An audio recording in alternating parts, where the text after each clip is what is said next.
Phase 2, Program 1, Workout C. We're going to be going into our intense strength training today. We're going to begin with progressing on the clean. So we'll start with just a regular power clean. Now, if our members are looking pretty solid there, we can begin to progress into a two-handed cheat clean. So with the two-handed cheat clean, I want to use both my hands to help me get into a rack position. So right hand goes on top, onto the bell handle. Left hand is going to go above my hand. From this position, I'm going to pull and assist up. From this dot position, both hands drop it down and pull.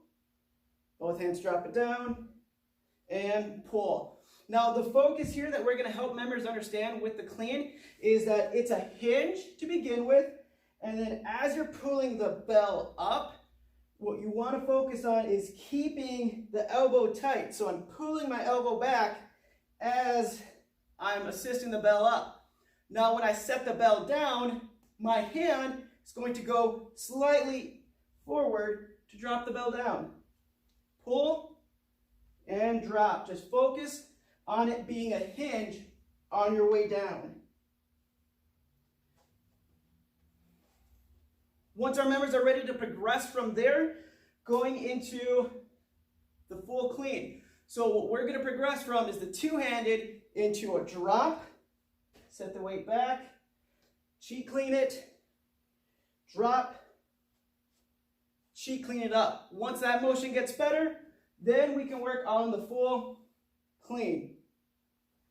The goal here is to focus on keeping the elbow tight as I pull the bell up and windshield wipering outward as I bring the bell up. From the top position, I drop the bell down. Now, when I say drop the bell down, I'm thinking about my palm slightly going downward. So with the full clean, pull outward, drop down. Pull outward, drop down. That pulling and dropping motion is coming from the forearm, controlling the bell. Afterwards, we're going to go into a puck with a side step. Focus on keeping everything controlled. Hands are underneath the shoulders. A light step outward. Bring it back to center. To make this a little more challenging, hover the foot off the ground. Afterwards, we're going to use our foam roller to go through our open books. Knee is stacked. Arm is tall. I'm going to reach back. Then bring it forward. So as I'm turning, I'm making sure my eyes and head move with me. We go into RDLs. So if our members are ready to move past the kettlebell, next we're going to go into a dumbbell RDL. Shoulders are tall and tight, slight bend in the knees, reach those hips back, then stand tall. If they're ready to progress from here, going into that barbell RDL. Now we'll check in on strength standards to look at how we will progress each member. After that, we're going to move into a half kneeling kettlebell press. This is what's important here, is that we're looking at keeping the shoulder down as we press. So the weights should be light because we're working on technique. So pack your shoulder down, then press the bell up. So the bicep is in line with the ear, pull down, slow and controlled. So as you're pressing up, make sure your shoulder stays down, the arm moves up. As soon as we start feeling the shoulder hiking up, bring the bell back down. Again, our goal here is to understand the movement. So when we're going through it, keeping that shoulder down, and as soon as I start raising it and I feel my shoulder creep, bring it back down. Again, we want to reinforce good movement. Extension. So with that position, I'm going to go onto my hands and knees, and then I'm going to go onto my elbows. From this position, I'm going to squeeze my heel towards my butt, lift up, bring it back down. I want to avoid overarching. So as I lift up, I make sure that my knee and hip are just in line, and I bring it down. Next, we have reverse lunges. For most members, they might be at the goblet, but if not, help them with either bodyweight or TRX rows. I want to make sure that my left foot is at the edge of the pad here.